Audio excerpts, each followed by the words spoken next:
Hi வணக்கம். இப்போ நம்ம பார்க்கக்கூடிய சைட்டு சேலம் டிஸ்ட்ரிக்ட் மல்லூருங்கிற லொக்கேஷன் அந்த சைட் போயிட்டு இருக்குது.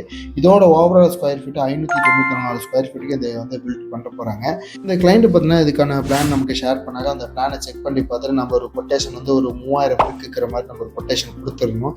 ஆக்சுவலாக நம்ம அந்த சைட்டுக்கே பார்த்தீங்கன்னா 2700 கல் இருந்தால் போதுங்கிற மாதிரி ஆயிடுச்சு. அதனால் நம்ம இதை பற்றி என்ன நாங்கள் சொல்ல வரோம் அப்படின்னா, நம்ம ஃபர்ஸ்ட் வந்து ஒரே டைமில் வந்து ஒரு 3000 கல்லுங்கிறது நம்ம லாட்டாக இறக்க மாட்டோம். அப்படி இறக்கிட்டோம்னா ஆல்மோஸ்ட் வந்து 300 மறுபடியும் உங்களுக்கு வேஸ்ட் ஆகிட்டு அதையும் ரிட்டர்ன் எடுக்க முடியாது. ஃபஸ்ட்டு வந்து 7 ஃபீட்டுக்கு என்ன கல் தேவையோ அது ஃபஸ்ட் லோடு இறக்கிடணும். ஆஃப்டர் வந்து கட்டிட்டு அதுக்கு மேலே என்ன கல் தேவைங்கிறது பார்த்துட்டு நம்ம செக் பண்ணிட்டு இறக்கிறது பெட்ரு. அதே மாதிரியே இந்த மாதிரி சின்ன சைட்டுக்கெல்லாம் பார்த்தீங்கன்னா பெரிய வண்டி விட முடியாது. நம்மக்கிட்ட சின்ன வண்டி இருக்குது. சின்ன சைட்டு பெரிய வண்டியில் உள்ளே போகாத மாதிரி இடத்துக்குலாம் நம்மக்கிட்ட சின்ன வண்டி அவைலபிலிட்டி இருக்குது. இந்த மாதிரி சுச்சுவேஷன் இருக்கும்போது நீங்கள் சின்ன வண்டி எடுக்கிற மாதிரி ஆப்ஷன் இருந்துச்சுன்னா நீங்கள் தாராளமாக நம்மளை நீங்கள் கான்டாக்ட் பண்ணலாம்.